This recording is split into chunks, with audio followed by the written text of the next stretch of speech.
All right, well, Raymond, first, congratulations with the ring. If you don't mind just showing it, just. Oh, yes. Ron Artest's championship ring, 2009-2010 season. Very beautiful, heavy, a lot of diamonds. Yeah.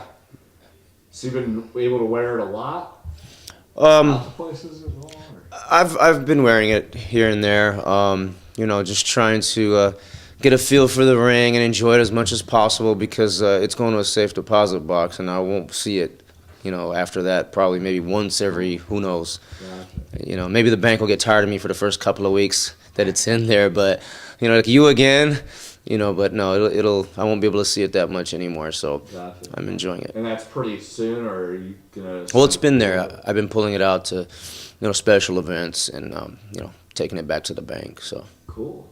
Well, can you take me just backtrack to the beginning? Ron announces he's going to be raffling off his ring and just Right. holding this opportunity for fans to buy tickets. Just kind of what was your mindset at that point as far as just what you're thinking this to do?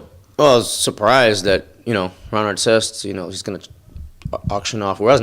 raffle off his championship ring, and heard it on the radio, and heard it was a good cause, and I was like, okay, that's great. Basically called my wife, and I was on the road, and you don't like using your iPhone.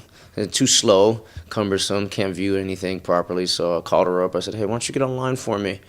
Use my credit card information and purchase me 100 tickets. And we did that online and purchased the tickets and pretty much forgot about it. We're like, okay, well, the least that can happen is that the money's going to a good cause. Never thought for one moment that you'd win the ring. I mean, the odds of that are, obviously depending on how many tickets were sold, but still, the odds were tough. Yeah. So I think the latest figure from what Heidi sent me was somewhere around 650,000. That's what I heard. That was Yeah. raised, for Excel University, the Foundation for Mental Health. So after you bought the tickets, it was literally something that you just kind of didn't think about until you got that call Christmas morning? Pretty much. The only time I was reminded of it was if I heard it on the radio, and it was like, okay, that's right, the raffle. And I didn't want to tell anyone. I was a little selfish. Like I didn't want to tell my friends or anyone, so they don't go online and start, ordering tickets, or purchasing tickets. So I kept it to myself and just, like I said, forgot about it and was reminded a couple of times. And I knew the raffle was going to be Christmas morning, and just, I guess, waited, really not really thinking about it. Day-to-day activities, you're inundated with your kids, your family. You work long hours. It's not the thing. It's not the first thing on your mind. Right. So when you get the call, take me back to Christmas morning. You get the phone call. What are they saying to you? What's going through your head? I was pretty exhausted, actually. Didn't get much sleep. Woke up early, so I had tried to lay back down. I'm always the first one up. I got a couple of calls. Area code was strange area code I'm not familiar with, so didn't answer it. Laid back down, tried to get some more rest. Got up. Took care of the family. It's Christmas morning.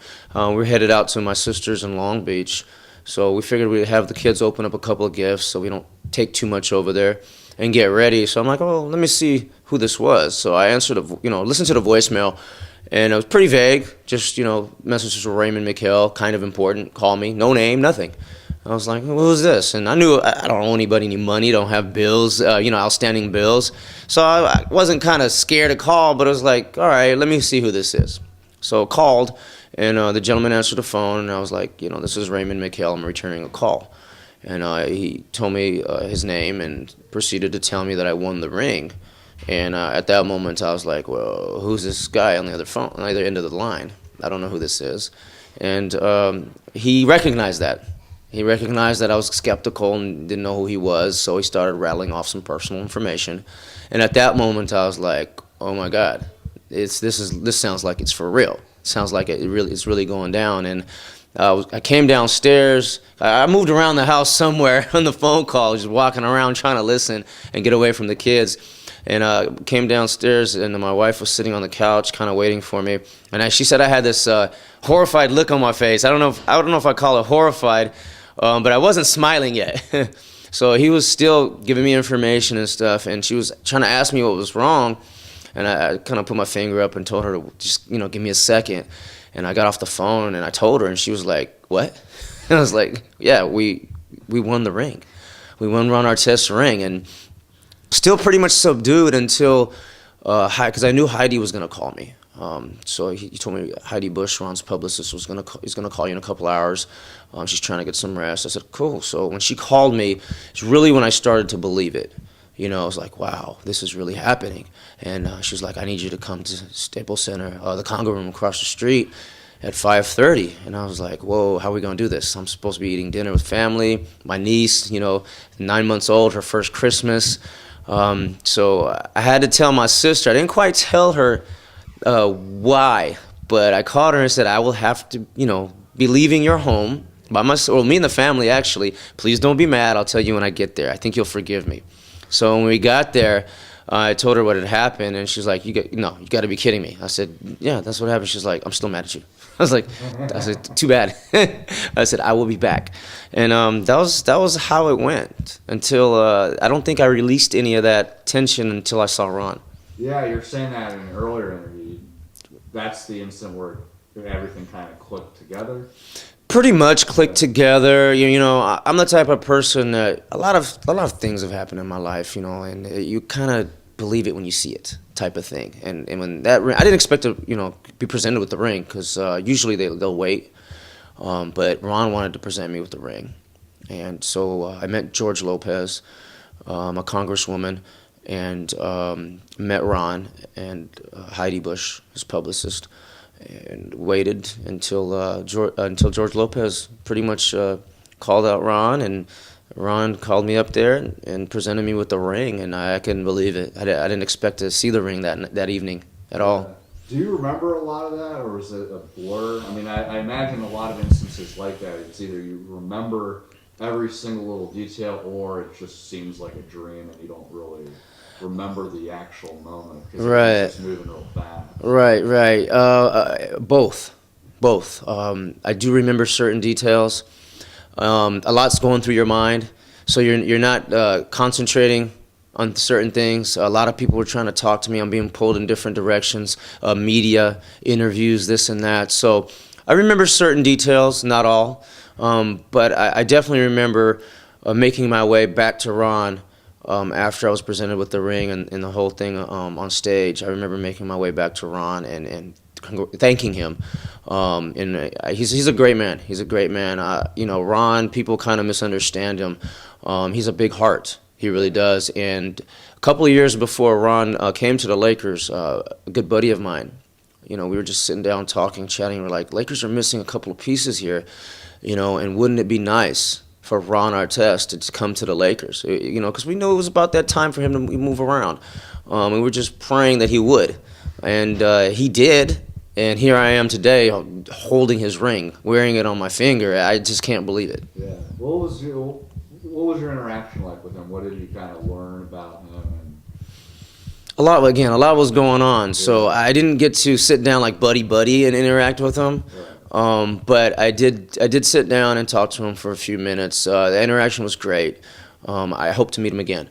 I really do. And I know through Heidi Bush, this publicist, that we will, once more sit down and talk and maybe have a more quiet afternoon or evening, depending on where we're at. And I still have to go to the Staples Center. I don't know if they're going to be doing a ring presentation there, because that's initially where the ring was supposed to be presented, at the game.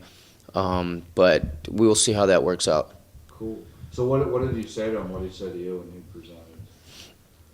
He basically said congratulations.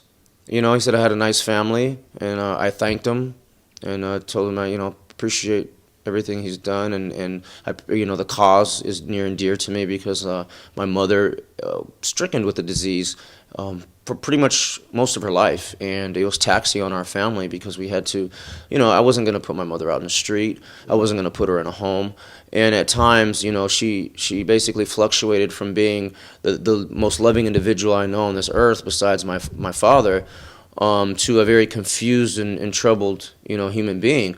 And she had no clue what she was doing, and her thoughts process was just, really bad. So to live that day to day, because she did stay with my family, a year at a time, 2 years at a time, and it was taxing on us and the marriage. Right. And I had 4 boys, well, 3 boys for most of the time, and Justin's a little guy, he's only 2, but for most of that, and she was living with us, when the house caught fire, 4 years ago. So we were going through the process, and I think the worst time of my life was when I had to get her admitted into the clinic, and she was being taken away. The look on her face, like I was just the most evil person in the world, and she had no clue what I was trying to do, and I don't blame her. But that was really hard. It was really hard seeing that go down, and then her yelling out my name. But she got the help she needed. She was there for longer than I expected, but she got the help she needed, and the medication helped. It helped, but without that, people have to understand, everyone doesn't have a support structure, and a lot of homeless people out there are homeless because they're mentally unstable, and they don't know how to take care of themselves, and they don't have family and friends to help them and support them, and the ones that do are not willing, to do that. So without that, they end up homeless. And so what Ron is doing is great. He's trying to nip it in the bud, which is take care of the children, because it starts with the children. If you can get the help at a younger age and the support, you can pretty much give them a good quality of life. Yeah. With your personal story and all that, can you extrapolate a little as far as what you think Ron's advocacy for this issue will ultimately do? Ron's not done. Yeah. Ron's not done, and hopefully, maybe I can be a part of that. I'm a busy guy. I'm trying to take care of my own family. I have, day-to-day activities that you just can't get away from. But who knows where this will lead? Maybe I will have the time.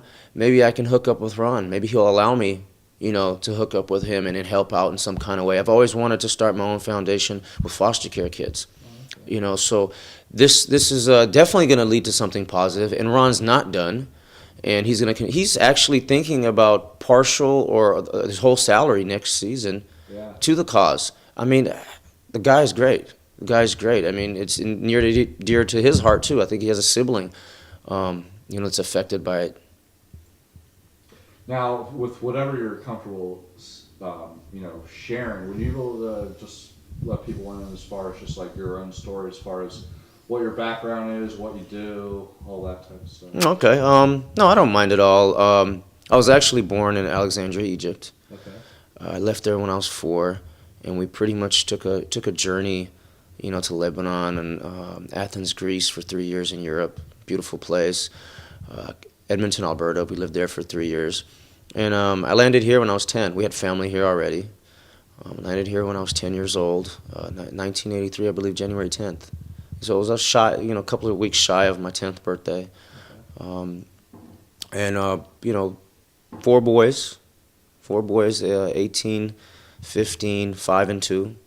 Real challenge. I've been married quite some time. My wife would like me to tell you 20 years. I can kind of see from my peripheral vision that she's putting up 10 fingers twice.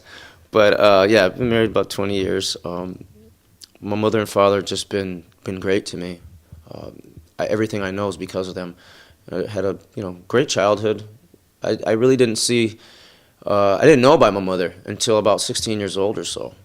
My dad did, but I didn't. He kept that away from us pretty much. And she wasn't really that bad in the very beginning. I missed some of the signs. I don't know, but I caught on to it later and started noticing things. But my dad, actually, just kind of segue away from it. My dad, we were talking about the ring through email because he's in Africa right now. He had spent 2.5 years in the Iraq War for the U.S. government, the U.S. Army, and they awarded him the Bronze Star.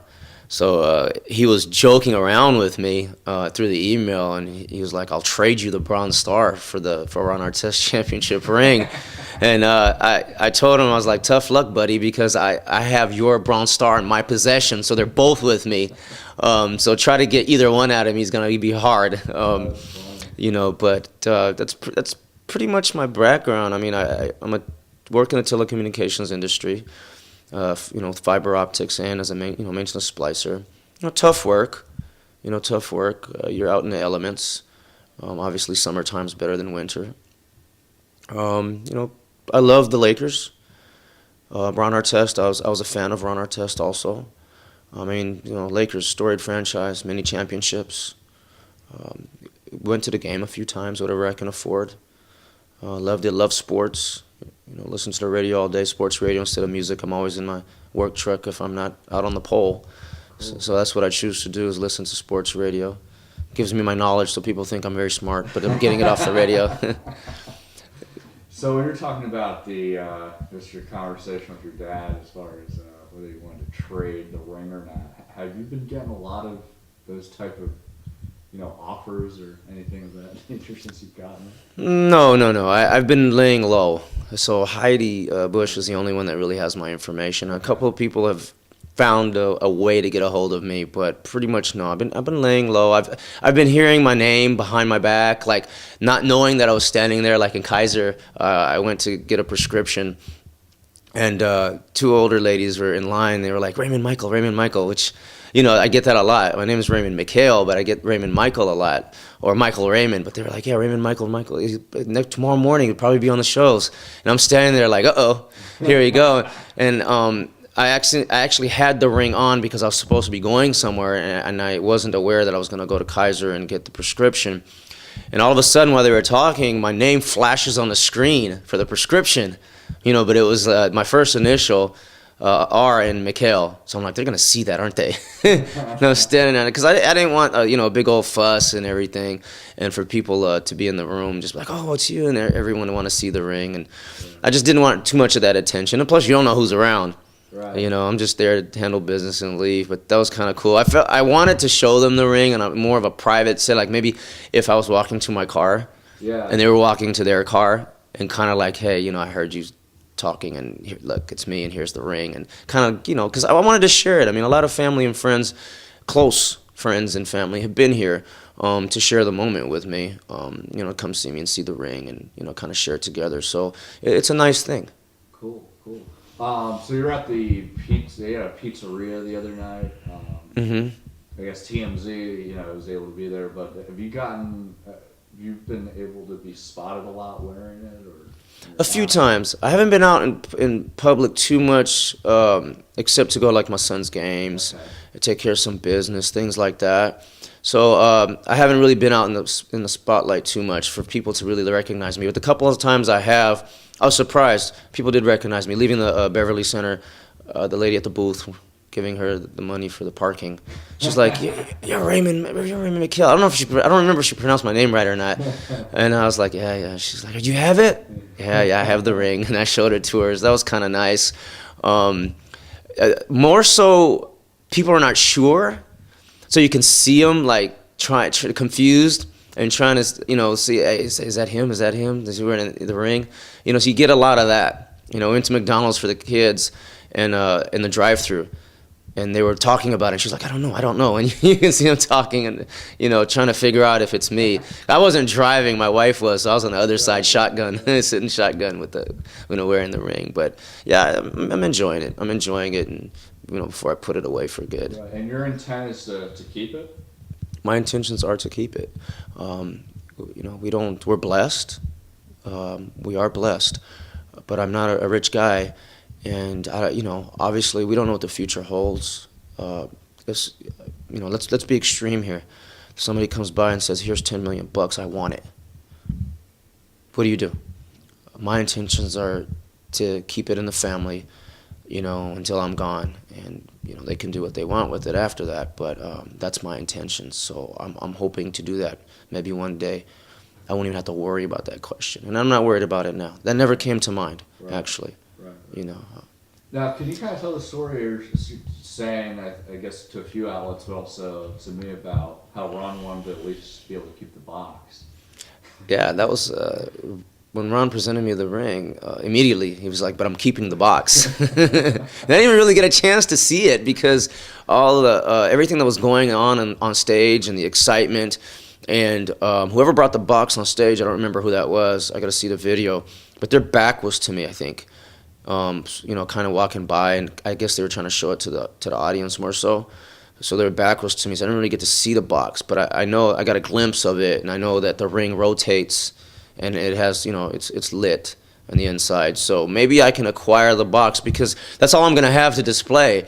So if I can, not the box, but acquire a box just like it from the company or something, I don't know how something like that would cost, and then just maybe take a picture of the ring and put the picture inside the box and let it rotate, on my mantle or something, because that's all I'll have to look at from now on for a while. Well, how does it feel wearing it? Looking at it, what is? It's heavy. Yeah. It is. It's weighty. It has a lot of weight on it. It's a lot of gold, a lot of diamonds. It doesn't fit, but because it's so huge, it doesn't move around. So I'm able to actually wear it, and it doesn't slip off really. Your fingers are naturally bent anyhow, and I'm not swinging my arms around. Right. So it's fine, and I can move it from finger to finger if I feel like it fits better on the other fingers. But it's a beautiful ring. Lakers is just plastered on the front of it. The basketball and diamonds, 2 trophies for the second championship, consecutive championship. It's a beautiful ring. I can't believe I'm actually wearing it. To even catch a glimpse of something like that. Right. And I've seen championship rings in the past from a couple of staff members from the Lakers, and they're different, a little bit smaller. Never got to really hold one or touch one, but now it's a Ron Artest championship ring that I'm wearing. So it's great. It's great, and it's, like I said, avid Lakers fan, you don't want to be in my house if the Lakers we're watching a game and they're losing. Yeah. I will be cussing up a storm, telling them what to do, and they know more than me. They know a lot more than me. They know how to play the game, and the coach is coaching them, and I'm sitting there like, why are you taking that shot? Yeah. And Kobe, we say that a lot to Kobe, and he makes them. So when he makes them, and after you're yelling at him, you're like, okay, man, well, still don't do it again. So you don't want to be in here because I'm yelling a storm. You've been joking a lot, like you have, to a lot of, compared to other NBA players, you have more rings than some other players. That kind of crossed your mind. Actually, that wasn't me. That was, I don't remember if that was my firstborn or secondborn son, Anthony or Christopher, but one of them had made mention that I have one more than LeBron. Right. And what my comment was, I was talking to Jack Nicholson, and I said I have one more than him because I know he would love to get a hold of a championship ring. I don't know if somebody's given him one or what. I don't know if the Lakers have done that. So he's such a fan. But I own one more ring than he does. So that was kind of cool. Maybe one day I'll get to tell him that personally if he doesn't smack me. Cool. Thanks for sharing everything. Besides from everything that we already addressed, I'll leave it up to us if there's anything else you'd like to add. No, I just like to say I'm grateful, blessed. I'm grateful to Ron. Ron's a great human being. What he's doing is wonderful. I just want people to be able to support his cause or any cause. Yeah. Because there's a lot of people in this. This is a nation that has opportunities, and to walk around and see homelessness, and see poverty, you wonder, like, why? You really do. So I don't care what the cause is. We all need to lend a helping hand. We need to go out there and just ask our fellow neighbor what they need, whatever it may be. Do you need your lawn mowed? Do you need a couple of dollars? Whatever it may be, and just lend a helping hand. I think this world would be a lot better place to live in. We got to start with us. And again, I'd like to thank Ron and Excel University, his foundation. I hope they make millions of dollars for their cause. And I hope one day to be part of that, and thank you very much.